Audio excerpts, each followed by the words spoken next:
Première épître de Paul aux Corinthiens, chapitre 11. Suivez mon exemple, comme moi aussi je suis celui de Christ. Or, je vous loue, frères, que vous vous souveniez de moi en toutes choses et gardiez les ordonnances comme je vous les ai livrées. Mais je voudrais que vous sachiez que la tête de tout homme est Christ, et la tête de la femme est l'homme, et la tête de Christ est Dieu. Tout homme priant ou prophétisant, ayant sa tête couverte, déshonore sa tête. Mais toute femme qui prie ou prophétise avec sa tête découverte, déshonore sa tête, car c'est comme si elle était rasée. Car si la femme n'est pas couverte, qu'elle soit aussi tondue. Mais si il est honteux pour une femme d'être tondue ou rasée, qu'elle soit couverte. Car un homme, en effet, ne doit pas couvrir sa tête, puisqu'il est l'image et la gloire de Dieu. Mais la femme est la gloire de l'homme, car l'homme ne provient pas de la femme, mais la femme de l'homme. D'ailleurs, l'homme ne fut pas non plus créé pour la femme, mais la femme pour l'homme. Pour ce motif, la femme doit avoir le pouvoir sur sa tête à cause des anges. Néanmoins, ni l'homme n'est pas sans la femme, ni la femme sans l'homme dans le Seigneur. Car, comme la femme est de l'homme, oui, certainement l'homme aussi est de la femme. Mais toutes choses sont de Dieu.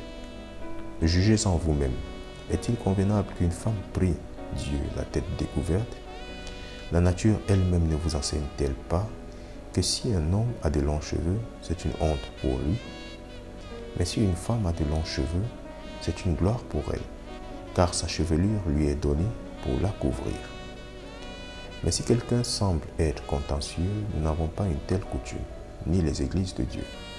Or en ceci, je vous déclare, je ne vous loue pas, c'est que vous vous assemblez non pas pour le meilleur, mais pour le pire.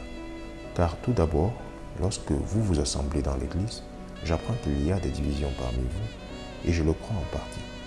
Car il doit y avoir aussi des hérésies parmi vous, afin que ceux qui sont approuvés puissent être rendus manifestes parmi vous. Quand donc vous vous rassemblez dans un lieu, ce n'est pas pour manger le souper du Seigneur, car en mangeant, chacun prend avant l'autre son propre souper, et l'un a faim et l'autre est ivre. Quoi? N'avez-vous pas des maisons pour y manger et boire? Ou méprisez-vous l'Église de Dieu et faites honte à ceux qui n'ont pas? Que vous dirai-je? Vous louerai-je en ceci? Je ne vous loue pas.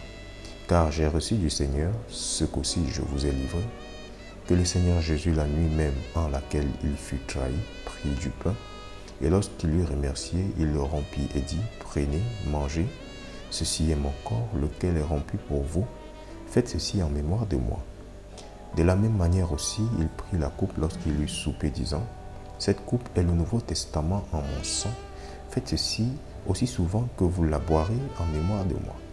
Car aussi souvent que vous mangez ce pain et buvez cette coupe, vous déclarez la mort du Seigneur jusqu'à ce qu'il vienne.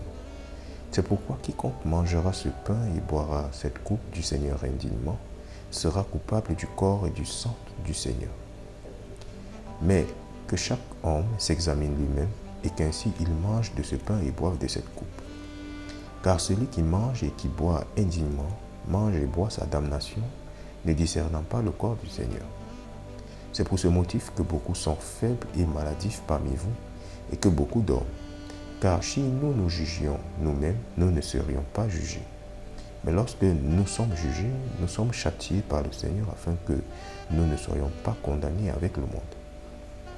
C'est pourquoi, mes frères, lorsque vous vous assemblez pour manger, attendez-vous l'un l'autre, et si quelqu'un a faim, qu'il mange chez lui, afin que vous n'alliez pas ensemble vers la condamnation.